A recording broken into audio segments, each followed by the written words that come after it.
and from the Confident Communication Manual. Tonight, Ashley shares a piece of her story and some knowledge she's learned along the way. The title is Your Story Makes You Who You Are. Ashley.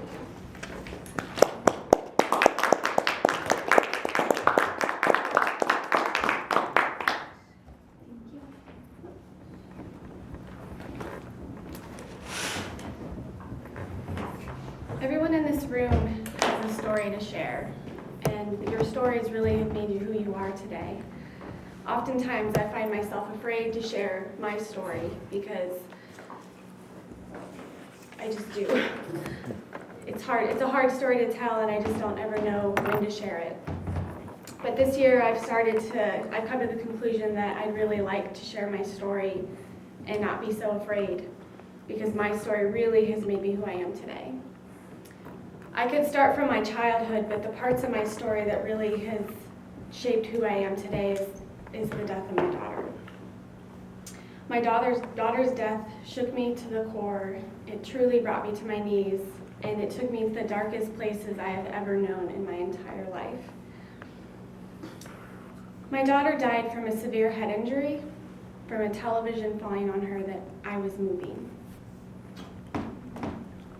I cannot put into words what that moment did to me in my life. I woke up that morning with my beautiful, happy, healthy, vibrant, curious little baby daughter, and 9 hours later, I was holding her when her heart stopped beating.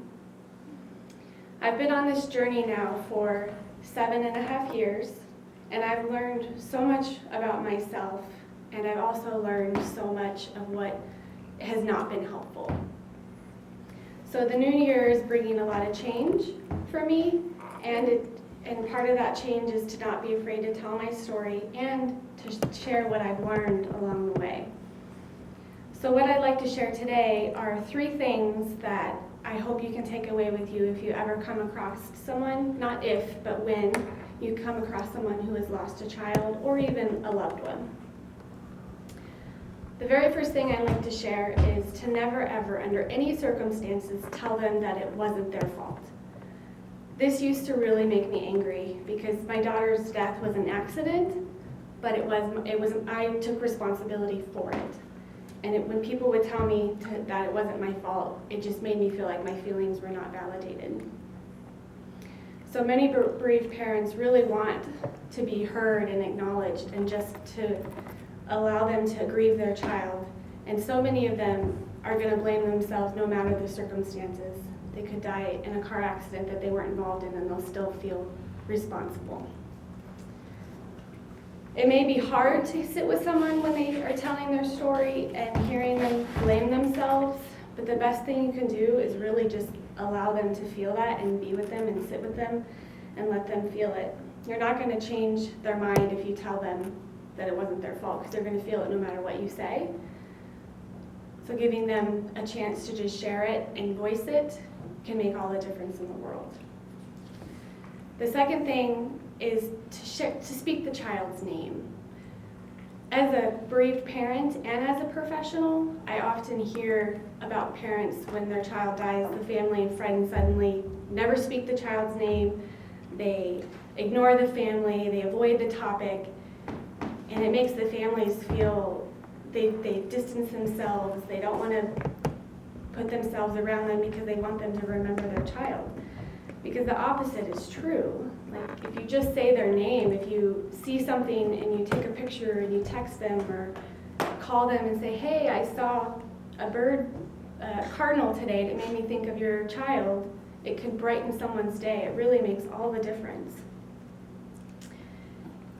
I know I love when people, because ladybugs, as you guys saw from my other speeches, is my daughter's symbol. So I get texts and I have more ladybugs things than I really need at this point. But it's very nice that people think of my daughter that any time that they see a ladybug. The third thing I'd like to share is, I shared a little bit in the first part, but just be with them. You're not going to be able to fix it. You're not going to be able to change it. All you can do is sit with someone in their pain and let them cry, let them feel, let them speak their child's name. Just be with them. And just saying I'm so very sorry is 10 times better than coming up with some platitude that's going to make their feelings invalid. In our culture today, we want quick fixes and we don't want to feel pain, and oftentimes it's forgotten just how painful and devastating and life-altering the death of a child and the death of a loved one can be on someone.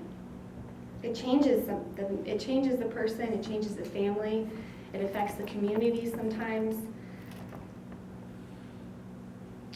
For me, at this point in my journey, I'm able to carry my grief differently. I'm able to be with it and sit with it because I am surrounded by people who get it, people who let me talk, they let me cry, they let me feel whatever I'm feeling, they let me share my daughter, they let me share the story if I ever want to share the entire story.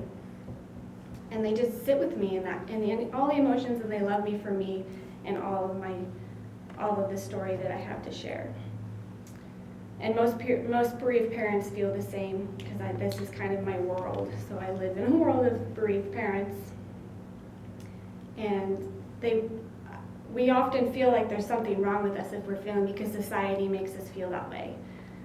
It doesn't matter how many weeks, months, years it's been, they're gonna feel what they feel, and they have every right to feel what they feel. So making them feel less than is just not okay.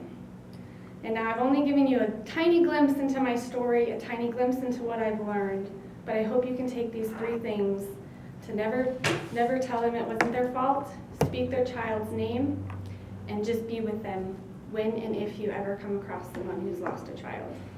Thank you.